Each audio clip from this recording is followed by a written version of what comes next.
Bienvenidos a un nuevo mensaje. Gracias por acompañarnos en Senda de Restauración, restaurando vidas con el amor de Dios. Qué bueno es el Señor, aleluya. Pueden sentarse, amados hermanos.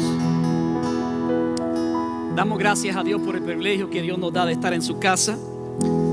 En esta tarde quiero continuar una serie que comencé algunas semanas. Yo sé que las últimas semanas yo estuve de vacaciones y otros estuvieron ministrando, gloria a Dios por aquellos que ministraron la palabra viva de Dios a sus corazones. Pero yo quiero continuar la serie que estamos haciendo, descubriendo la gracia. Y hemos estado hablando de diferentes temas con respecto a lo que es la gracia de Dios. Y dijimos que la gracia de Dios es un regalo inmerecido que nos provee salvación. Y hablamos sobre la gracia y hablamos la relación que tiene la gracia con la ley, la relación que existe con la gracia y la justificación a través del sacrificio de Cristo. Y también estuvimos hablando específicamente de que somos salvos por gracia mediante la fe. De hecho, en el libro de Efesios capítulo 2, versículo del 8 al 9, Pablo dijo estas palabras: porque por gracia ustedes han sido salvados mediante la fe. Esto no procede de vosotros, sino que es el regalo de Dios, no por obras, para que nadie se jacte. De hecho, estuvimos mencionando, hermano, que la salvación no es por obras, sino es por gracia. Ahora, el hecho de que no somos salvos por nuestras obras no significa que nuestras obras no importan. Y la última vez que estuve hablando bajo el tema el juicio de los cristianos. Y hablamos de cuando los cristianos estarán frente al tribunal de Cristo y serán juzgados por sus obras, no para salvación, sino para recibir recompensas de acuerdo a la obra que nosotros como cristianos hacemos. Ahora, la pregunta es, si Jesús murió por nuestros pecados, si somos salvos por la gracia y solo por la gracia mediante la fe, ¿qué va a ocurrir con aquellas personas que rechazan la gracia salvadora de Jesús? ¿Qué es lo que va a ocurrir con aquellas personas que después de haber escuchado el mensaje de la salvación, de lo que Jesucristo ha hecho en la cruz del Calvario? ¿Cuál es el destino de aquellos que abiertamente y conscientemente rechazan la salvación que ofrece el Dios Padre a través de Jesucristo? Y la respuesta es esta: es que esas personas irán a lo que se llama el juicio del gran trono blanco. En otras palabras, es el juicio de los incrédulos. Los creyentes no estarán en este juicio. Los creyentes estarán ante el juicio del tribunal de Cristo para ser juzgados por las obras, para recibir recompensa. Pero aquellos que rechazan la gracia salvadora de Jesucristo, la palabra declara que ellos estarán ante el tribunal, ante el juicio del gran trono blanco, que es el juicio de los incrédulos. Ahora usted dirá: pastor, es que yo no creo en eso. No hay problema si usted no cree en eso. Realmente eso no es lo importante. Lo importante no es lo que tú crees, sino cuál es la verdad. Y de hecho, hay algunas personas que piensan, como la falsa secta de los testigos de Jehová, que enseñan lo que se llama la doctrina de la aniquilación. Lo que significa que una vez que una persona muere, esa persona deja de existir. Y eso se llama la doctrina de la aniquilación. Pero déjame decirte, eso no es bíblico. Por el contrario, la palabra muestra de manera clara de que hay algo que ocurre después de la muerte. Los budistas y los hinduistas, ellos creen en la reencarnación y piensan que la persona muere y después de morir reencarnan en otro cuerpo y vuelven a vivir la vida hasta mejorarla, hasta llegar al nivel de la perfección cuando son liberados y hechos dioses. Eso es lo que creen ellos. Pero déjame decirte, ninguna de estas dos posiciones son realmente bíblicas y ni son verdaderas. La palabra dice en el libro de Hebreos capítulo 9, versículo 27, y así como está establecido que los seres humanos mueran una sola vez y después venga el juicio. Dios te dio una oportunidad para vivir bajo la faz de la tierra. De hecho, el salmista dice que Dios diseñó y escogió tu tiempo, la generación en la que ibas a nacer, el lugar donde ibas a nacer, Y sabes, ese es el tiempo y la oportunidad que tú tienes para tomar una decisión con respecto a Jesucristo. Y eso es lo que la palabra enseña, que solo tendremos una vida y luego viene el juicio. Por lo tanto, la pregunta es, ¿qué vamos a hacer con las buenas nuevas que hemos escuchado con respecto a Jesús? Si usted mira el libro de Daniel, porque esto no es una doctrina nueva. Dios lleva a través de su profeta hablando con respecto a esta verdad. En el libro de Daniel, capítulo 12, versículo 2 dice: y del polvo de la tierra se levantarán las multitudes de los que duermen. En otras palabras, del polvo de la tierra se levantarán las multitudes de los que han muerto. Algunos de ellos para vivir por siempre, o sea, para tener una vida eterna, agradable. Pero otros para quedar en la vergüenza y en la confusión perpetua. En otras palabras, todos vamos a resucitar. De hecho, si usted va al libro de los Hechos, capítulo 24, versículo 15, el apóstol Pablo, cuando estaba ante el gobernante Félix, está exponiendo un sermón y defendiéndose ante ellos. Y Pablo dice estas palabras: tengo en Dios la misma esperanza que estos hombres profesan, que habrá una resurrección de los justos y una resurrección de los injustos. La teoría de la aniquilación es una mentira que nace en la misma boca del infierno. La palabra es clara, que todos vamos a resucitar. Algunos participarán de una resurrección de los justos y otros van a resucitar bajo la resurrección de los injustos. De hecho, Jesús habló sobre este tema. Y Jesús dijo en el capítulo 5, versículos 28 y 29, que habrán dos tipos de resurrección. Observa conmigo San Juan capítulo 5, versículo 28. Jesús dijo: no os maravilláis de esto, porque vendrá la hora cuando todos, diga conmigo, todos. ¿Usted se da cuenta? No son algunos. Jesús dijo claramente: vendrá la hora cuando todos los que están en los sepulcros oirán su voz. Y después dice Jesús: y los que hicieron lo bueno saldrán a resurrección de vida, y los que hicieron lo malo a resurrección de condenación. Entonces van a haber dos tipos de resurrecciones: una para resurrección de vida eterna, para disfrutar ante la presencia de Dios, y otra resurrección de aquellos que no aceptaron el sacrificio de Cristo, y la Biblia declara que es una resurrección para condenación. Ahora, la pregunta es: ¿qué es lo que determina el tipo de resurrección que tú y yo, o que el ser humano va a participar? Porque existen dos. Mi pregunta es: ¿cuál es la resurrección en la cual tú te vas a levantar? Y hay que entender realmente dos palabras. Una es la palabra fe y otra es la palabra obras. Una es creer y otra es realmente tu comportamiento. Y creo que podríamos resumir este principio de esta manera: nuestro creer, o sea, nuestra fe, determinará dónde pasamos la eternidad, en el cielo o el infierno.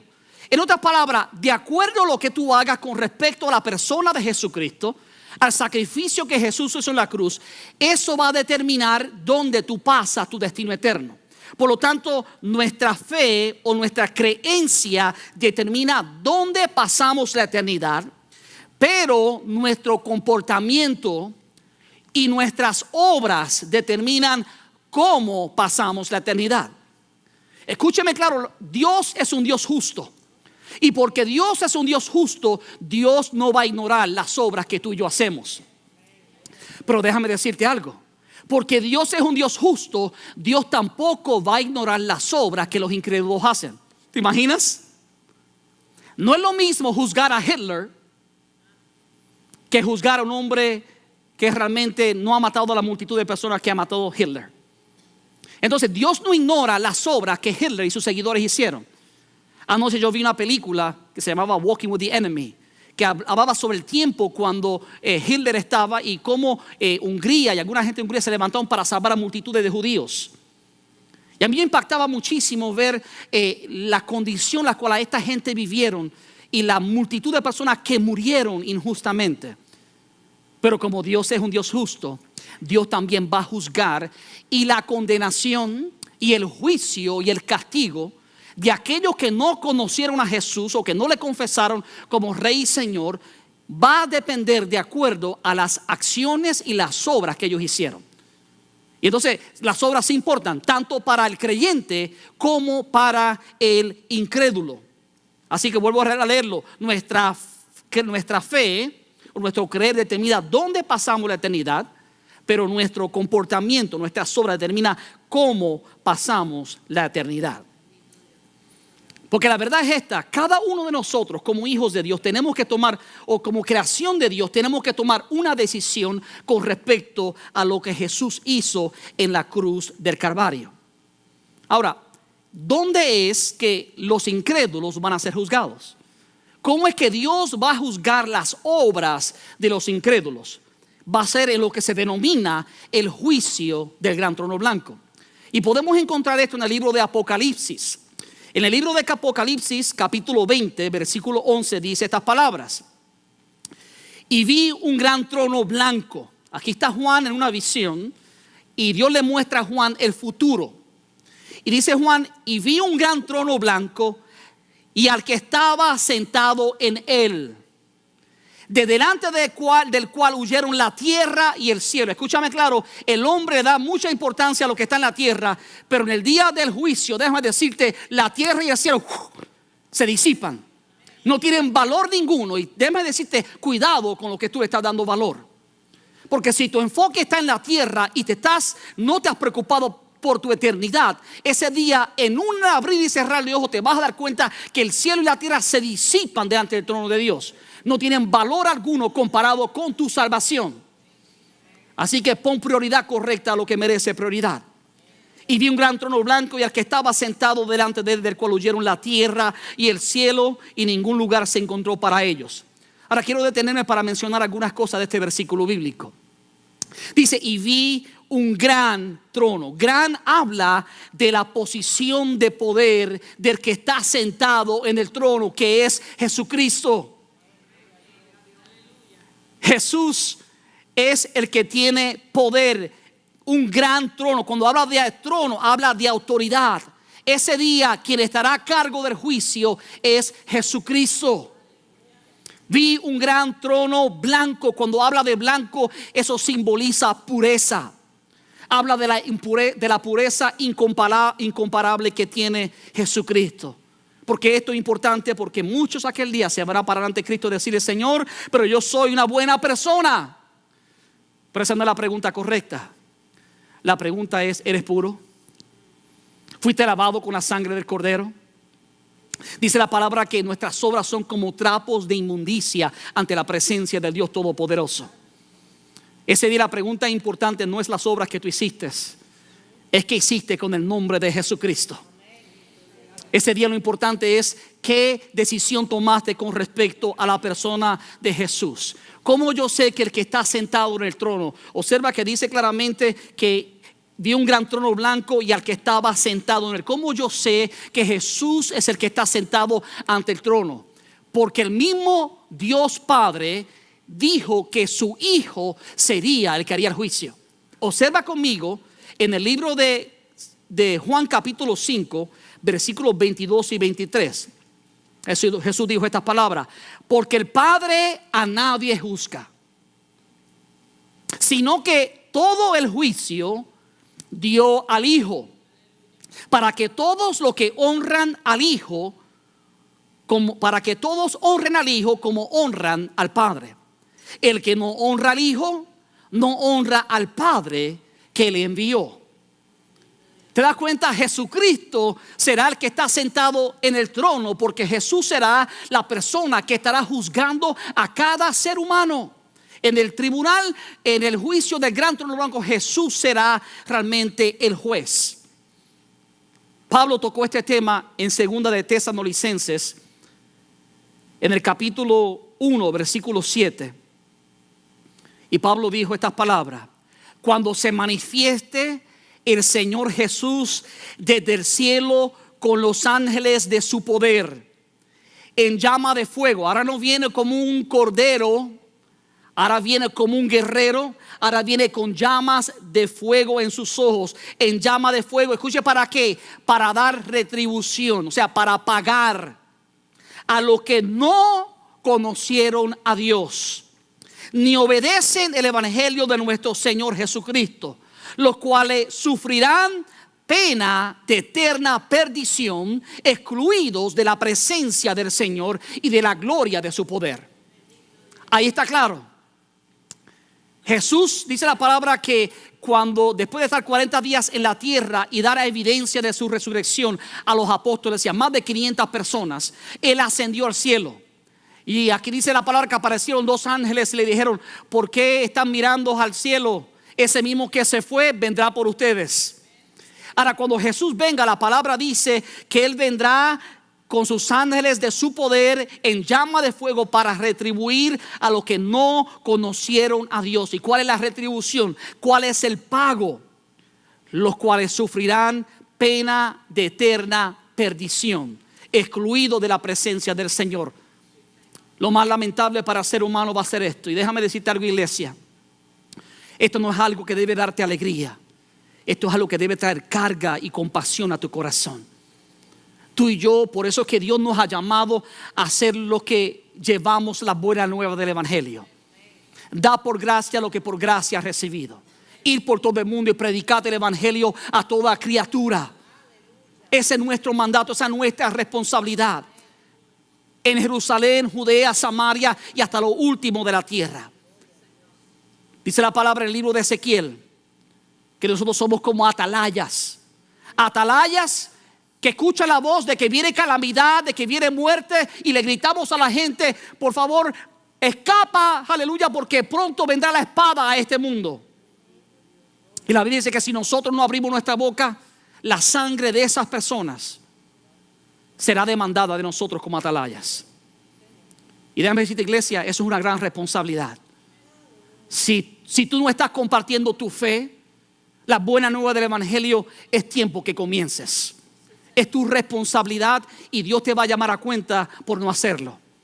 De hecho, mucha gente depende de que tú y yo abramos nuestra boca y hablemos la buena nueva de salvación para que puedan escapar esta perdición eterna que la Biblia está mencionando. Ahora, pastor, ¿cómo yo sé que vamos a ser juzgados? O sea, ¿de qué manera Dios sabe cómo juzgarnos?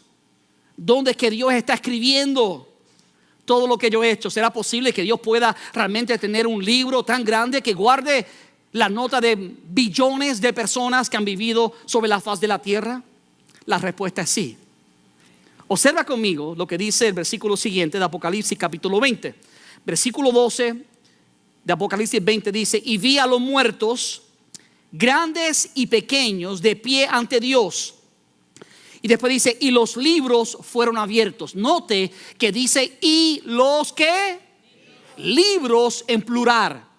Y los libros fueron abiertos. Y después dice: y otro libro en singular, y otro libro fue abierto, el cual es el libro de la vida. Y fueron juzgados los muertos por las cosas que estaban escritas en los libros según sus obras. Entonces, ¿en base a qué serán juzgados? Será en base a las obras que están escritas en los libros que Dios tiene en el cielo. En otras palabras, God is taking notice. Dios está llevando cuenta de las obras tanto de los cristianos, como vimos la última vez, como de los incrédulos. Porque las obras sí importan. Tanto de los cristianos como las obras de los incrédulos sí importan. Y Dios está tomando cuenta y está anotando en los libros que están en el cielo. Ahora vamos a ver más adelante que lo más importante no es lo que está escrito en los libros, sino lo que está escrito en el libro. Porque de qué nos sirve que tengamos muchas buenas obras en los libros de las obras, pero nuestro nombre no está escrito en el libro de la vida. Por eso es importante que si tú estás con nosotros hoy, ya sea por primera vez o ya nos has acompañado por algún tiempo, pero todavía no has tomado una decisión con respecto al nombre, que es sobre todo nombre, el nombre de Jesucristo, que tú consideres seriamente lo que haces con ese nombre, con tu fe, con lo que Jesús hizo en la cruz, porque de eso depende tu destino. Ahora, ¿Qué me gusta de este versículo? Muchísimas cosas, pero entre ellas vi a los muertos, escucha esto, grandes y pequeños. Y no está hablando de los que miden 6, 8 o 7 pies, versus los que miden 4. Cuando habla de grandes y pequeños, se refiere realmente a ricos y pobres, ejecutivos y agricultores, profesores y estudiantes, presidentes como ciudadanos, padres como hijos, blancos, negros, chinos, latinos, etcétera. No importa tu raza, tu color, tu nacionalidad, tu posición económica, la palabra declara que allí en aquel día, en el día del juicio, habrán grandes y pequeños. Yo estaba viendo un programa que no vale la pena ni decirlo, pero vi un documental que realmente me dolió muchísimo, porque este hombre, un comediante, se estaba burlando del cristianismo. Constantemente en sus programas se burla en sus comedias del cristianismo. Es un ateo. Y yo decía, Señor, ese día él va a conocer que existe un nombre que es sobre todo nombre. Ese día él podrá saber que ante el nombre de Jesucristo se doblará toda rodilla en el cielo, en la tierra y debajo de la tierra. Y me da mucha tristeza porque lo hace con tanta osadía, con tanta falta de respeto, ignorando realmente que es para su propia perdición. Pero ¿qué vamos a hacer nosotros con respecto a la persona de Jesús? Vi a los muertos grandes y pequeños de pie ante Dios. Y recuerda, dice, y otro libro fue abierto. Ahorita vamos a hablar más sobre ese libro, que es el libro de la vida. El libro de la vida no es otra cosa que el libro donde están documentados los nombres de todos aquellos que han puesto su fe en Jesucristo como Señor y Salvador a través de todos los siglos. Ese es el libro de la vida. Y el nombre que no se encontró en el libro de la vida, dice la palabra, serán lanzados al lago de fuego. Y ahí será la muerte segunda. Hay que tener sabiduría y entendimiento y entender lo que el Espíritu nos está diciendo hoy en día. Es crucial lo que hacemos con respecto a la persona de Jesucristo.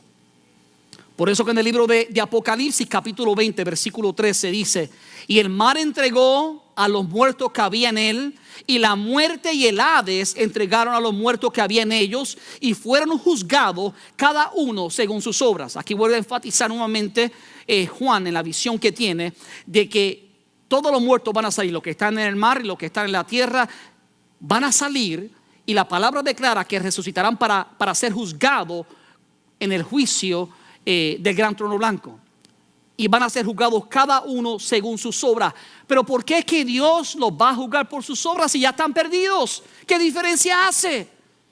Para Dios hace diferencia, porque Dios es un Dios justo. Si Dios no hiciera diferencia entre el incrédulo que hace buenas obras y el que no, entonces Dios no sería un Dios justo. Y Dios, su justicia es tan grande que Él no puede ni aún negar esa verdad. Y por eso en el día del juicio Jesús marcará una diferencia entre aquellos incrédulos que están perdidos por la eternidad y los condenará, y su castigo va a depender de acuerdo a las obras que hizo. ¿Cómo yo sé que esto es verdad? En el libro de Mateo Jesús dijo estas palabras. Recuerda, Jesús es el que va a juzgar. En Mateo capítulo 11 versículo 20 y versículo 22 dice: entonces comenzó Jesús a denunciar a las ciudades en las cuales había hecho la mayor parte de sus milagros, porque no se habían arrepentido. Dice: ay de ti, Corazín, ay de ti, Betsaida. Si se hubieran hecho en Tiro y en Sidón los milagros que se hicieron en medio de ustedes, ya hace tiempo que se habrían arrepentido con muchos lamentos. Ahora escuche esta palabra que importante. Versículo 22. Pero les digo que en el día del juicio, está hablando del juicio del gran trono blanco, pero les digo que en el día del juicio será más tolerable el castigo para Tiro y para Sidón que para ustedes. En otras palabras, Jesús está diciendo: tus obras, y escuche esto porque yo nunca había visto esto, pero mientras yo estudiaba este pasaje, Dios me mostraba que no solamente las obras, tus obras y tus oportunidades determinan tu castigo. Usted dirá, pastor, ¿qué va a ocurrir con esas personas que no han escuchado de Jesús? No te preocupes por ello, preocúpate por ti. La mayoría de la gente que dice qué va a pasar con esa gente que no han escuchado de Jesús son los primeros que no se preocupan por ellos mismos. Eso tú déjaselo a Dios.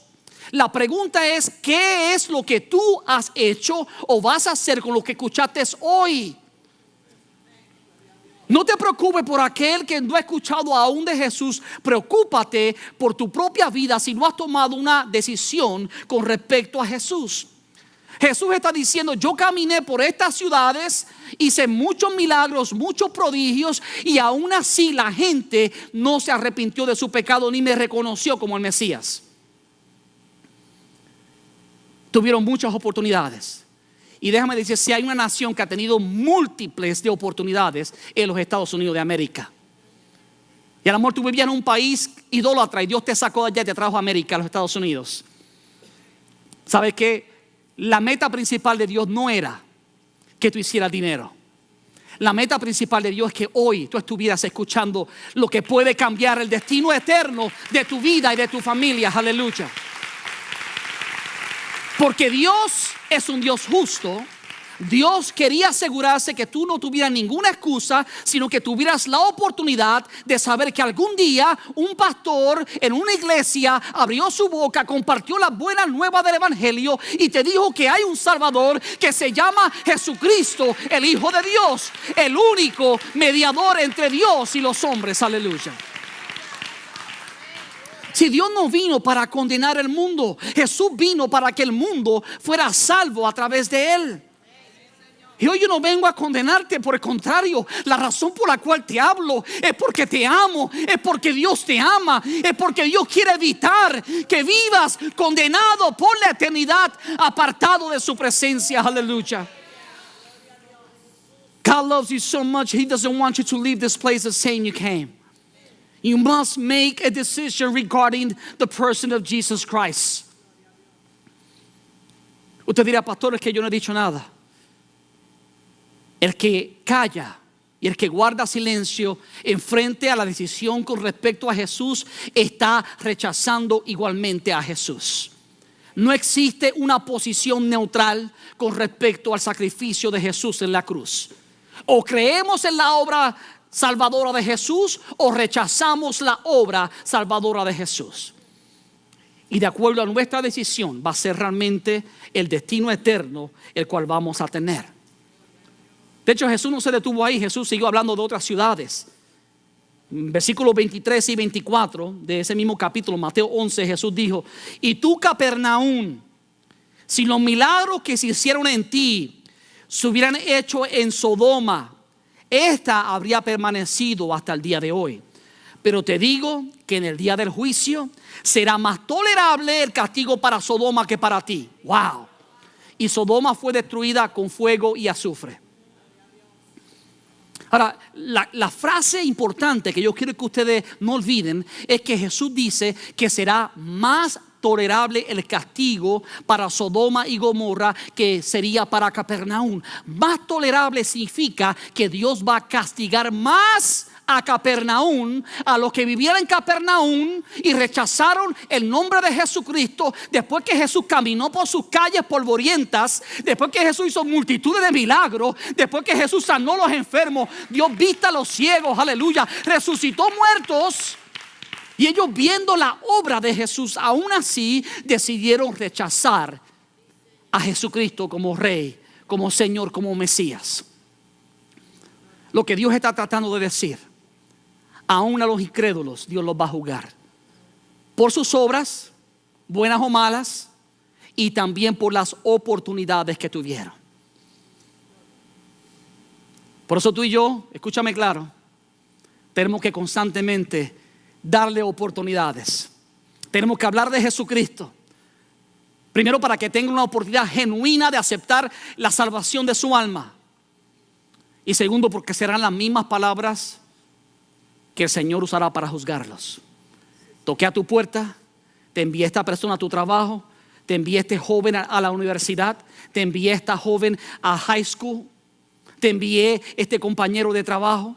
¿Te das cuenta? Por eso tenemos que ser luz donde quiera que Dios nos lleva, porque tú y yo somos los embajadores de Jesucristo, los que llevamos la buena nueva, no para condenación, no para decirle te vas al infierno. No, escuche, hermano, por favor. Usted le va a decir, sabes, Dios vino para evitar que fueras al infierno. Dios no quiere que nadie se pierda, sino que todos procedan al arrepentimiento. De hecho, está tan comprometido Dios en salvarte, no en condenarte, que envió a su Hijo unigénito. ¿Te das cuenta? ¿Cuántos de ustedes estarían dispuestos a dar a su Hijo unigénito para salvar a alguien? Eso es una acción de amor. Y el Dios Padre te amó tanto, por eso la palabra dice, porque de tal manera amó Dios al mundo que dio a su Hijo unigénito para que todo aquel que en él cree no se pierda, mas tenga vida eterna. Habrá un castigo.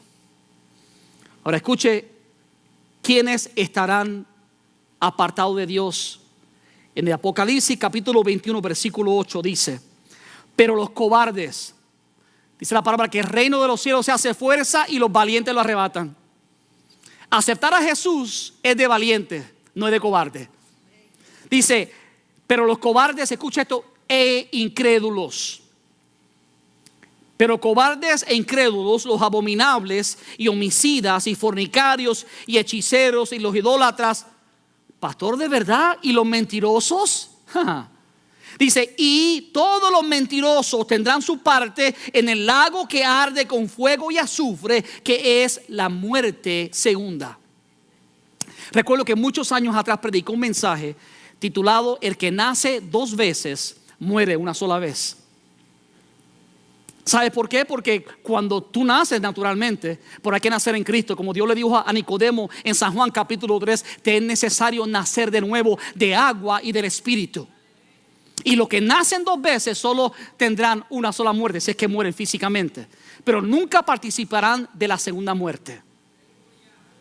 Bienaventurados los que lavan su ropa en la sangre del Cordero, porque ellos no serán parte de la segunda muerte. Por eso Jesús vino, para traer salvación. Ahora, ¿qué es lo que lleva a la gente al infierno?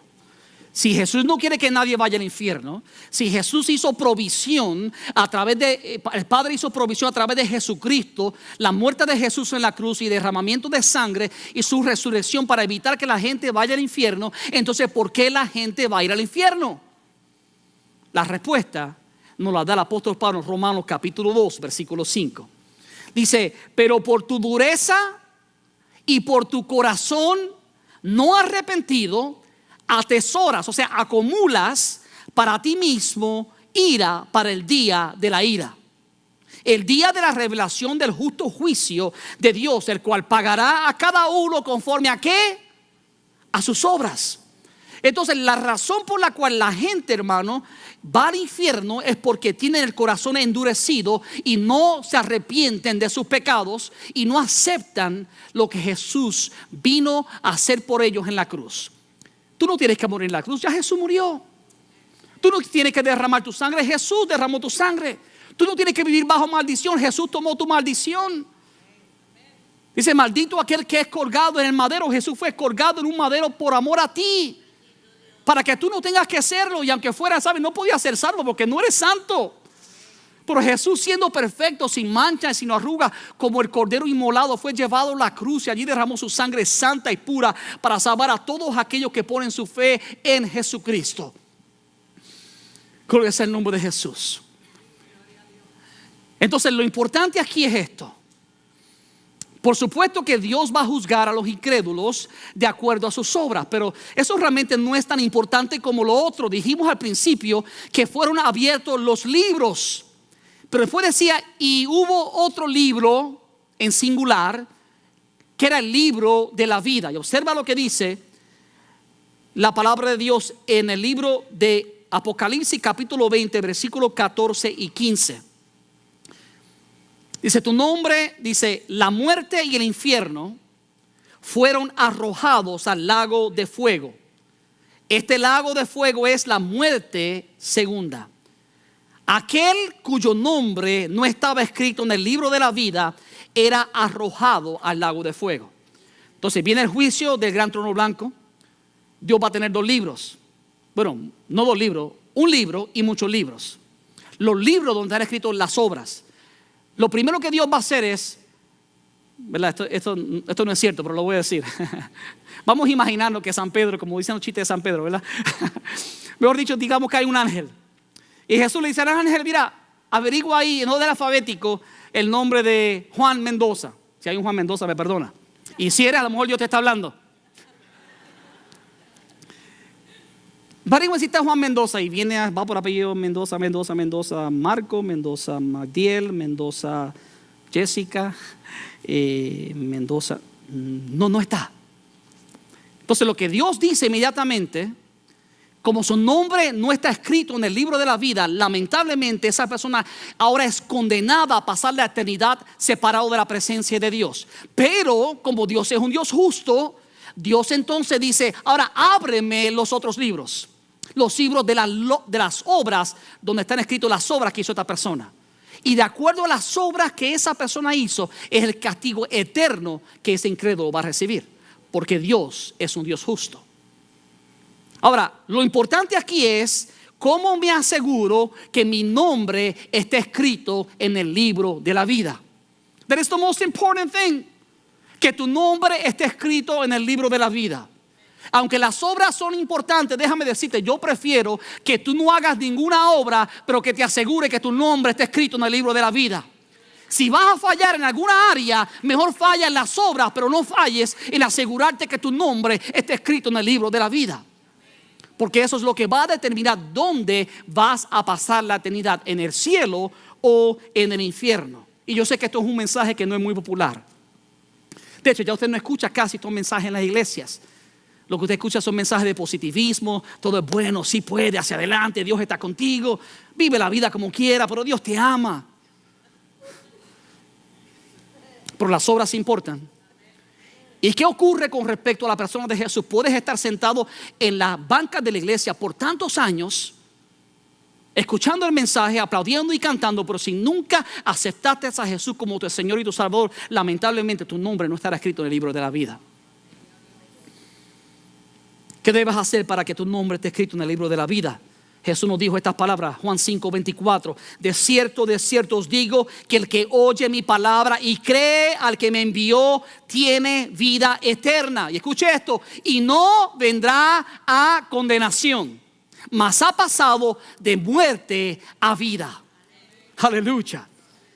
Juan 3:36, el que cree en el Hijo, refiriéndose a Jesucristo, tiene vida eterna. Pero el que rehúsa, el que rechaza, el que permanece mudo cuando se le ofrece a Jesús, el que está en un estado neutral, que no dice ni bien ni mal, pero el que rehúsa creer en el Hijo no verá la vida, sino que la ira de Dios estará sobre él. Pero déjame decirte, la gente dice, pastor, pero ¿cómo es posible que un Dios de amor envíe a la gente al infierno?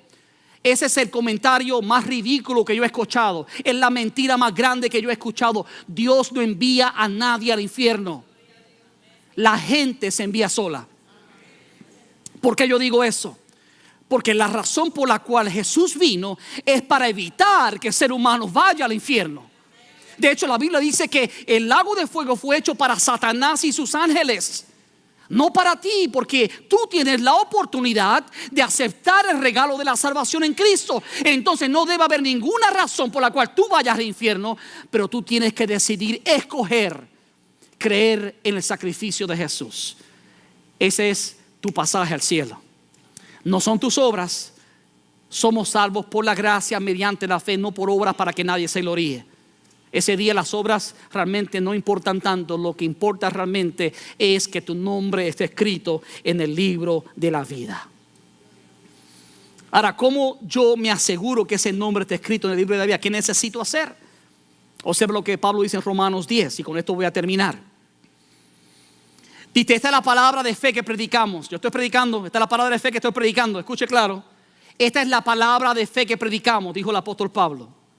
Que si confesares con tu boca que Jesús es el Señor. Ahora, cuidado ahí, porque hay mucha gente que de la boca para afuera confiesan que Jesús es el Señor, pero en el corazón no lo creen. Porque si lo creyeran, vivieran para el Señor. Por eso Jesús dijo: apartaos de mí, obradores de maldad, que no os conozco, en Mateo capítulo 7.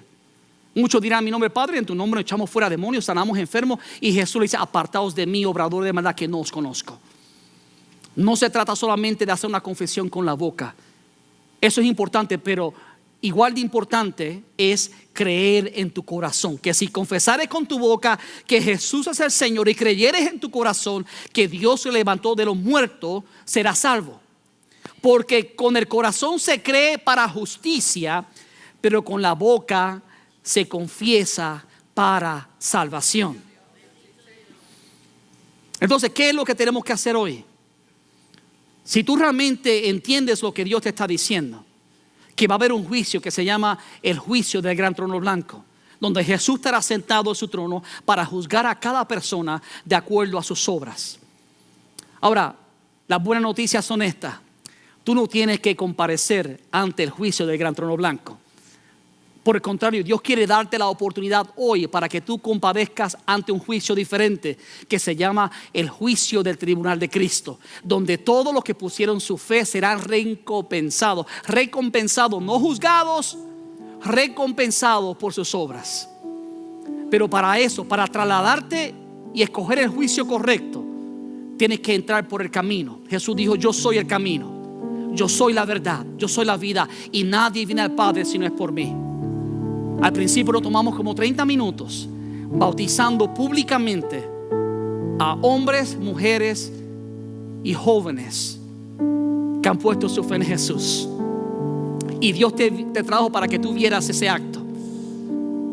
Ahora, antes de ellos bautizarse en estas aguas, ya ellos habían confesado con su boca y habían creído en su corazón. En otras palabras, ya eran salvos, porque la salvación no viene a través del bautismo en las aguas. Porque el que se bautiza en las aguas, no pone su fe en Jesucristo y no lo confiesa con su boca, lo cree en su corazón, no es salvo. Nos bautizamos públicamente como un sello, como un testimonio público de la fe que ya hemos confesado con nuestra boca y creído en nuestro corazón. Y hoy Dios te dice algo importante: sé sabio, escapa el lago del fuego, huye de ese lugar. No fue creado para ti. Dios creó un lugar mejor, se llama el cielo. Dios te invita para que tú aceptes el sacrificio de Jesucristo en la cruz de Calvario. Punto de acción. Tenemos 2 puntos de acción. Número 1, si eres cristiano ya, asegúrate que estás compartiendo la buena nueva del evangelio de Jesucristo con aquellos que aún no le conocen. Esa es tu responsabilidad. No puedes callar lo que Dios te dio.